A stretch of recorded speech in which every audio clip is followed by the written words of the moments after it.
नहमदुहु व नुसल्ली व नुसल्लिमु अला हबीबिहिल करीम अम्मा बाद फ़अऊज़ु बिल्लाहि मिनश शैतानिर रजीम बिस्मिल्लाहिर रहमानिर रहीम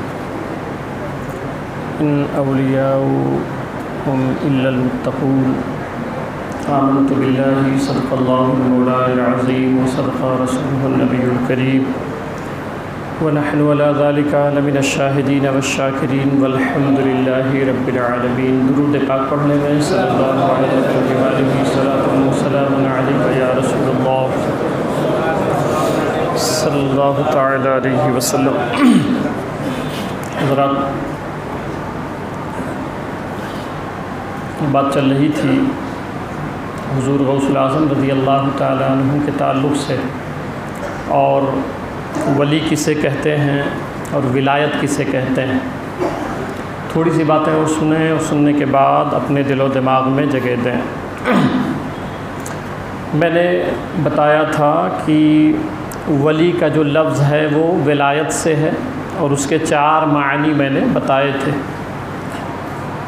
तो 3 मानी उसकी तशरीह मैंने कर दी थी, चौथा माना आज इस गुफ्तगू में शामिल कर रहा हूँ। वली का और विलायत का, तो विलायत का एक माना है नुसरत और इआनत। नुसरत और इआनत यानी मदद के माने में वली का एक माना, विलायत का नुसरत, इसीलिए हम उनको मददगार कहते हैं। एक माना इसका ये है कि इआनत और नुसरत। अब जो वली होता है वो अपना ख़ुद का मदद नहीं करता है, ये बात ज़हन में रखें आप। वली जो है ख़ुद अपना नहीं, उसका हाल तो ये रहता है कि उसकी किफ़ालत अल्लाह ख़ुद फरमाता है। उस बंदे का अल्लाह कफ़ील बन जाता है। जो वली होता है अल्लाह कफ़ील बन जाता है, तो फिर अपनी उसकी कोई मर्ज़ी अपनी ज़ात के लिए नहीं होती है। हाँ, पूरी मखलूक के लिए वो दुआ करता है, दुआए सेहत करता है, दुआए शिफा करता है, लोगों को नवाजता है, मगर अपने लिए ज़ाती सतह पे कुछ नहीं करता है, क्योंकि उसका मददगार ख़ुद अल्लाह होता है।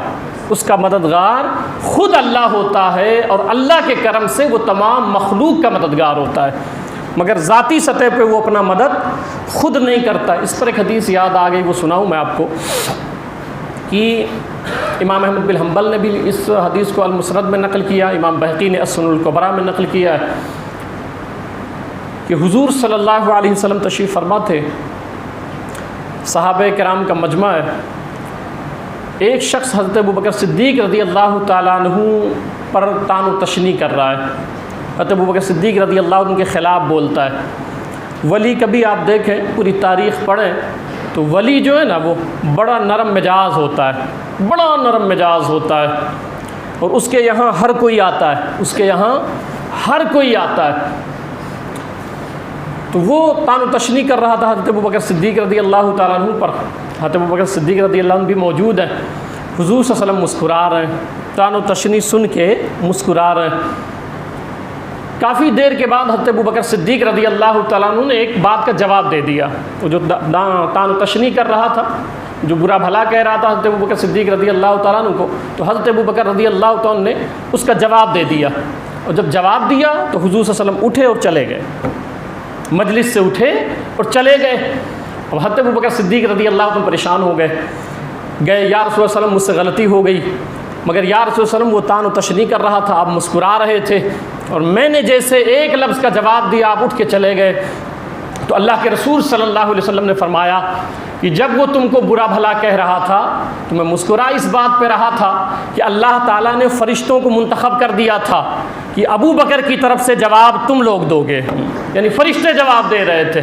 वो जो लान तान कर रहा था, हज़रत अबू बकर को बुरा भला कहता था, तो अल्लाह ताला ने फ़रिश्ते मुंतखब फरमाए थे कि इस लान तान का जवाब अबू बकर चूँकि बोल नहीं रहा है, तो तुम लोग दोगे, मगर जब तुम जवाब खुद देने लग गए तो अल्लाह ने फरमाया फरिश्तों से अब रुक जाओ। जब वो खुद कफील हो गया तो अब जवाब देने की ज़रूरत नहीं है। अबू बकर खुद जवाब देने लग गए हैं, इसलिए मैं उठ के चला गया।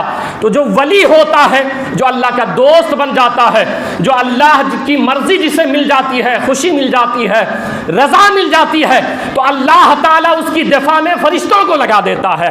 जब कोई इंसान उसकी बुराई करता है, उसकी दिफा में फरिश्ते उसके ताल्लुक से बात करते हैं।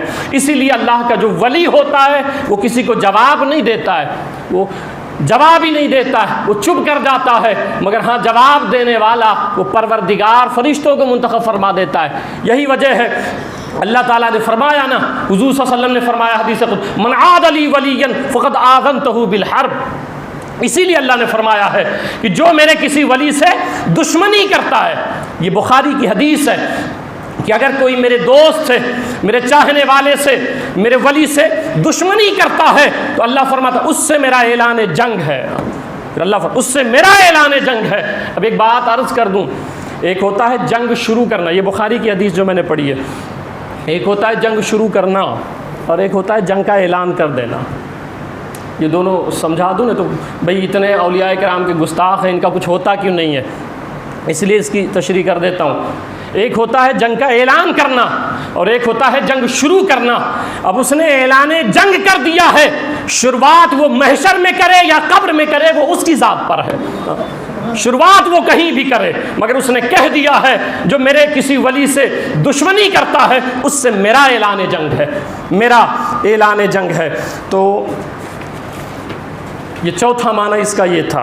अब वली की तारीफ़ क्या है, मैं उन लोगों को कोट कर रहा हूँ 2-3 जुमा से कि जो विलायत के सूरज हैं, मैं उन लोगों को आज के 800 साल पहले, 900 साल पहले के जो बुज़ुर्ग हैं, मैं उनको पढ़ के सुना रहा हूँ कि तसव्वुफ़ किसे कहते हैं, वली किसे कहते हैं और विलायत किसे कहते हैं, ताकि ये धंधे बंद होने चाहिए, धंधे बंद होने चाहिए।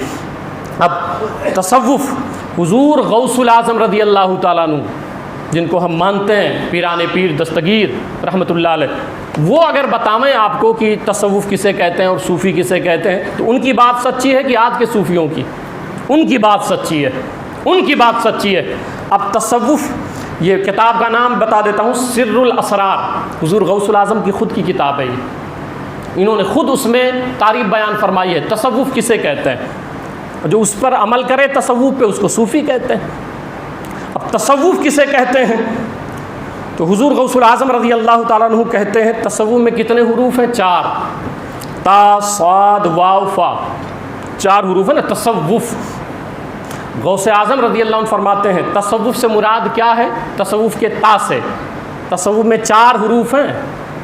तो अगर किसी को सूफ़ी बनना है तो इस तरह बनो, फिर जो हुज़ूर गौसुल आज़म रज़ी अल्लाह ताला अन्हु ने बताया है उस तरह बनो। फरमाते हैं तसव्वुफ़ में जो ता है उससे मुराद तौबा है। तसव्वुफ़ में जो पहला लफ्ज़ है, हर्फ है ता, उससे मुराद तौबा है।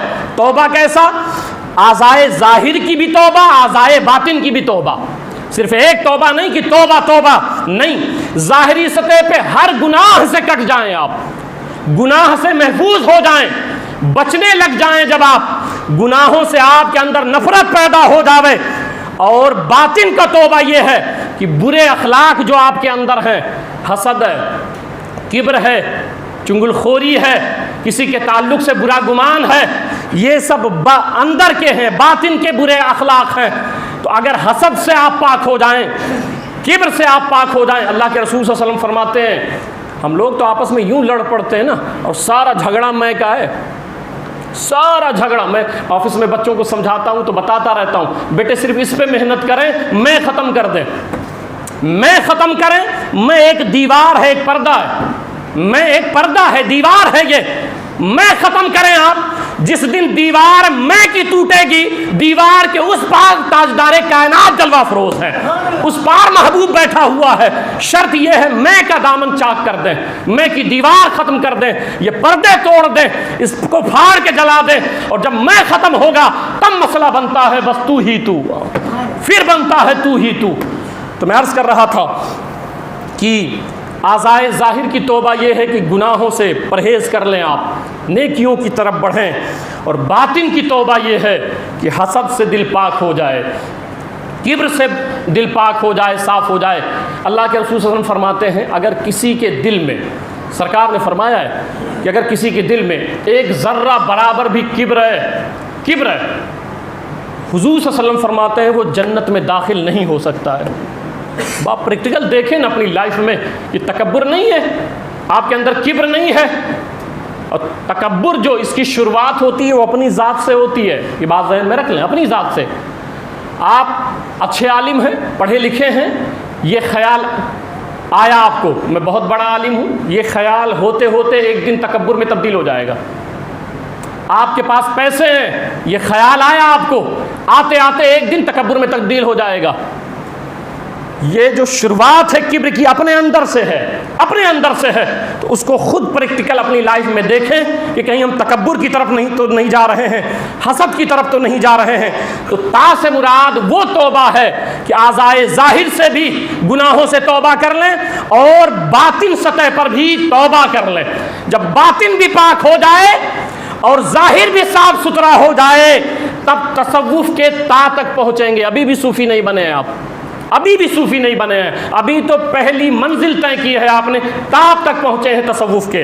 और फिर फरमाया कि तसव्वुफ स्वाद से मुराद फरमाते हैं सिफ़ाए क़ल्ब है और सिफ़ाए सिर है। ये हुज़ूर गौसुल आज़म का फरमान है, सिफ़ाए क़ल्ब है और सिफ़ाए सिर है। सिफ़ाए क़ल्ब किसे कहते हैं? सिफ़ाए क़ल्ब ये है कि दुनिया से और पूरे जितने भी दुनिया में मामलात हैं, इनसे आपका ताल्लुक़ कल्बी कट जाए, ताल्लुक़ कल्बी कट जाए, हुब्बे दुनिया ख़त्म हो जाए, हुब्बे जाह ख़त्म हो जाए, मालो मता की मोहब्बत दिल से निकल जाए और जाहो हशमत की चाह निकल जाए। कोई हाथ चूमे या ना चूमे कोई फ़र्क ना पड़े, कोई आए या ना आए ये ख़त्म हो जाए जहन से, कोई खुश रहे या राज़ी रहे ये सारे ख़यालात जहन से निकल जाए, पूरी दुनिया से कट के फ़कत रब से जुड़ जाएं, इसको सिफ़ाए क़ल्बी कहा जाता है। पूरी दुनिया से कट जाएं, सिर्फ रब से जुड़ जाएं, मौला से जुड़ जाएं, इसको सिफ़ाए क़ल्बी कहा जाता है। और सिफ़ाए सिर अब ये गौसे आज़म के फ़रामीन है ना, इसकी तो मैं तशरीह कर करके आपको बता रहा हूँ कि सिफ़ाए सिर क्या समझ। सिफ़ाए सिर कि दिल सिफ़ात बशरिया से पाक कर दिया जाए, दिल सिफ़ात बशरिया से। खाना कम कर दें, पीना कम कर दें, आप सोना कम कर दें, सोना कम कर दें।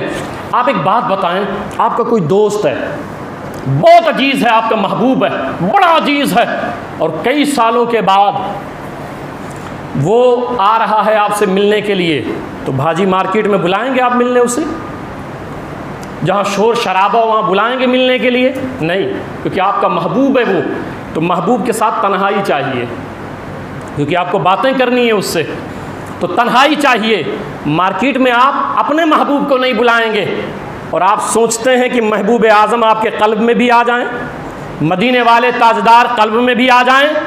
अरे वो आते हैं, शर्त ये है जो मार्केट बनाए बैठे हो दिल को, हसद इसी में है, बुग़्ज़ इसी में है, कीना परवरी इसी में है, बेशुमार हुब्बे दुनिया हुब्बे जा इसी में भरा है। तो दिल मार्केट बना हुआ है, चाहते हो ताजदारे कायनात भी आ जाएं। अरे इस मार्केट को साफ करो, इसको पवित्र करो, पाक करो। जब ये तमाम आलाइश दिल से निकल जाएंगे, दिल खाली हो जाएगा, मदीने के ताजदार जलवा फरोज हो जाएंगे। शर्त यह है कि सफ़ाए क़ल्बी करो। तो कम खाएं, यही वजह, इसके बड़े फ़वाइद, इस पर कभी मैं मुकम्मल इस पर गुफ्तगू करूँगा। कम खाएं, इससे क्या होता है, महबूब याद आता है, यार याद आता है। जब आप खा लेंगे तो आपका जहन यार की तरफ जाएगा ही नहीं, इसलिए खाना कम करें, सोना कम करें, सोना कम करें। आपको नींद कैसे बिस्तरों पे आती है, जब सरकार ने यह कहा है कब्र में मैं दिखाई दूंगा, मेरा जलवा तुम्हें नजर आएगा, तुम्हें कैसे नींद आ जाती है? क्या तैयारी नहीं कर रहे हो कि जब सरकार कब्र में आए तो मुझे देखें तो मुस्कुरा पड़े? ये तैयारी नहीं कर रहे हो? ऐ काश ये सोच बन जावे कि हम सोएंगे नहीं, मुस्तफ़ा को राज़ी करेंगे, हम सोएंगे नहीं, खुदा को राज़ी करेंगे। तो कम सोना रखें, कम खाना पीना रखें। और फिर अब ये दूसरी मंजिल है कि जब ये हो जावे तो तसव्वुफ़ के स्वाद तक आदमी पहुँचता है। अभी भी सूफ़ी नहीं बना है, अब तसव्वुफ़ के स्वाद तक पहुँचा है। फिर आया वाव, फिर वाव आ गया, वाव अब जाकर के आदमी विलायत पर पहुँचता है, अब जाके वली होता है, विलायत पर पहुँचता है। अब विलायत ये है कि उसके अपने अखलाक ख़त्म हो जाएं, उसकी अपनी मर्ज़ी ख़त्म हो जाए, अपने अखलाक, अपनी ज़ुबान, अपने सुनना, ये सब ख़त्म हो जाए, सब परवरदिगार का बन जाए, तो उसको विलायत कहते हैं, उसको विलायत कहते हैं। और फ़ा जो अपनी सिफ़ात बशरियत से फ़ना हो जाए, सिफ़ात बशरियत से अपने फ़ना हो जाए और मौला की याद में गुम हो जाए। जब ये फ़ना होगा, मौला की याद में गुम होगा, तो अल्लाह उसे बका अता फरमा देता है, अल्लाह उसको बका अता फरमा देता है। अब हुजूर गौसुल आज़म रज़ी अल्लाह ताला अन्हु को जब इस नहज से हम देखते हैं तो आप अर्श पे नज़र आते हैं। जब इस एतबार से गौसे आज़म को देखते हैं तो आप अर्श आज़म पर नज़र आते हैं, इतनी बुलंदी पर नज़र आते हैं। और हुजूर गौसुल आज़म रज़ी अल्लाह ताला अन्हु, मैंने बताया था आपको कि कोई भी वली जाहिल नहीं हो सकता है, जाहिल कोई वली हो ही नहीं सकता है। हाँ, अल्लाह ताला कुरान में फरमाता है, अगर तुम्हें बैठना वस्बिर नफ्सक मअल्लज़ीना यदऊना रब्बहुम बिलगदावाति वलइशी, तुम्हें बैठना है तो उनकी सोहबत में बैठो जो सुबह शाम अल्लाह अल्लाह करते रहते हैं, जिनके ज़िक्र से जिनका ताल्लुक़ ये होता है कि हमेशा ज़िक्र से ज़ुबान तर रहती है, जिनके क़ुलूब हमेशा ज़ाकिर बने रहते हैं, ज़ुबान ज़ाकिर रहती है, उनकी सोहबत में बैठो। वला तादु ऐनाका अन्हु, अच्छा वो जो बैठते हैं सुबह शाम अल्लाह करते हैं, तो कुरान में अल्लाह फरमाता है सूरह कहफ, युरीदून वजहहू, वो किस चीज़ के तालिब रहते हैं? एक है आरफाना तफसीर, एक है आलमाना तफसीर। युरीदून वजहहू, आलमाना तफसीर ये है कि वो सुबह शाम जो अल्लाह अल्लाह करते रहते हैं वो रब की रज़ा के तालिब होते हैं। आरफाना तफसीर ये है कि वो रब के दीदार के तालिब रहते हैं, रब के जलवों के तालिब रहते हैं। फिर अल्लाह फरमाता है वला तादु ऐनाका अन्हु, वो जो सुबह शाम अल्लाह अल्लाह करते रहते हैं और रब के जलवों के तालिब रहते हैं, दीदार के, तू उनके चेहरे पे अपनी नज़र जमा दे, उनकी सोहबत में बैठ, तो उनको तका कर, क्योंकि तेरे अंदर अभी इतनी सलाहियत नहीं है बराह रास्त जलवा देख सके, इतनी ताकत नहीं आई है। तो वो जो उसके जलवों में गुम हैं, जिनकी निगाहें उसका जलवा देखती हैं, तो उनकी निगाहों को तका कर। और फिर फरमाया कि वला तुती मन अग़फ़लना, उनके पीछे न जा, उनके पीछे न जा जिनके कुलूब अल्लाह के ज़िक्र से गाफिल हैं, उनके पीछे न भागो। ये अल्लाह ने वाज़ेह फरमा दिया है। तो अगर किसी से जुड़ रहे हो तो वो देखो कि अल्लाह का ज़िक्र कर रहा है या नहीं, नबी की बातें करता है कि नहीं, सहाबा की बातें करता है कि नहीं, सिर्फ अपनी बात तो नहीं करता, सिर्फ अपना तो तवाफ़ नहीं करा रहा है, सिर्फ अपनी शानें बयान कर रहा है। अगर अपनी शानें सुनो बयान कर रहा है या अपना तवाफ़ करा रहा है तो फंसे फंसाए नहीं, सलाम दुआ करके वापस आ जाए। उसके पास बैठे जो अपना तवाफ़ नहीं गुंबद खज़रा का तवाफ़ कराए, उसकी सोहबत में जाए, जो आपका हाथ पकड़े मदीना की तरफ लेके चला जाए, उसकी सोहबत में बैठा करें, उनके पास जाया करें। तो हुजूर गौसुल आज़म रज़ी अल्लाह अन्हु तो वली तो थे ही, अपने दौर के बहुत बड़े मुहद्दिस भी थे, बहुत बड़े फ़कीर भी थे, हम्बली मसलक के। 13 उलूम आप रोज़ाना पढ़ाते थे, हुजूर गौसुल आज़म 13 उलूम अपने मदरसे में रोज़ाना पढ़ाते थे। और जो आपका मदरसा था उसमें 3000 तलबा हर साल फारिग तहसील हुआ करते थे आपके मदरसे से। 90 साल तक ये सिलसिला बरकरार रहा। 3000 तलबा हर साल फारिग होते थे। और ये बैतुल मुक़द्दस जो सुल्तान सलाहुद्दीन अय्यूबी ने फ़तेह किया था, उसमें ज़्यादातर शागिर्दों की तादाद हुजूर गौसुल आज़म के मदरसे की थी। ज़्यादातर शागिर्द लश्करों में वो हुजूर गौसुल आज़म के शागिर्द थे, शागिर्दों के शागिर्द थे। 2 जगह थे और एक इमाम गज़ाली रहमतुल्लाह अलैह के मदरसे के थे। और जो सुल्तान सलाहुद्दीन अय्यूबी के चीफ़ एडवाइज़र थे, चीफ़ एडवाइज़र बड़े मुशीर आला थे, वो ख़ुद हुजूर गौसुल आज़म के शागिर्द और खलीफा थे। तो जो बैतुल मुक़द्दस फ़तेह हुआ ये भी फैज़ था हुजूर गौसुल आज़म रज़ी अल्लाह तआला अन्हु का। चीफ़ एडवाइज़र थे, उनका नाम मुवफ़्फ़िक़ुद्दीन इब्न क़ुदामा अल-हम्बली अल-मक़दिसी है, जो चीफ़ एडवाइज़र थे। ये हुजूर गौसुल आज़म रज़ी अल्लाह तआला अन्हु के खलीफा भी हैं और शागिर्द भी हैं। इनके शागिर्द अल्लामा इज़्ज़ुद्दीन हैं। अल्लामा इज़्ज़ुद्दीन के शागिर्द का नाम अल्लामा इब्न तैमिया है। थे हुजूर गौसुल आज़म के शागिर्दों के शागिर्द अल्लामा इब्न तैमिया। तो मैं अर्ज़ कर रहा था, इसीलिए मैं इस पर बड़ी मेहनतें कर रहा हूँ, यहाँ पे तालीम पे बड़ी मेहनतें कर रहा हूँ जब से आया हूँ, क्योंकि जो कौम पढ़ेगी वो कौम बढ़ेगी। जो कौम पढ़ेगी, आज सबसे बड़ा हथियार एजुकेशन है, सबसे बड़ा हथियार एजुकेशन है। अपने बच्चों को आप डॉक्टर बनाएं, इंजीनियर बनाएं, प्रोफेसर बनाएं, और तालीम में जितना हो सकता है, 2 रूम है, 1 रूम बेच दें, बच्चों को पढ़ाएं। आप खुद फाका करें मगर बच्चों को पढ़ाएं। अगर आप आगे बढ़ना चाहते हैं, सोचें आप कि पहला दर्स हमें कुरान ने जो दिया था, अल्लाह ने इक़रा पढ़ने का हुक्म दिया था। आज हमारी कौम सबसे पीछे है। आप पढ़ाई में आगे बढ़े, उतना वक्त नहीं है कि मैं उस पर तफसीली गुफ्तगू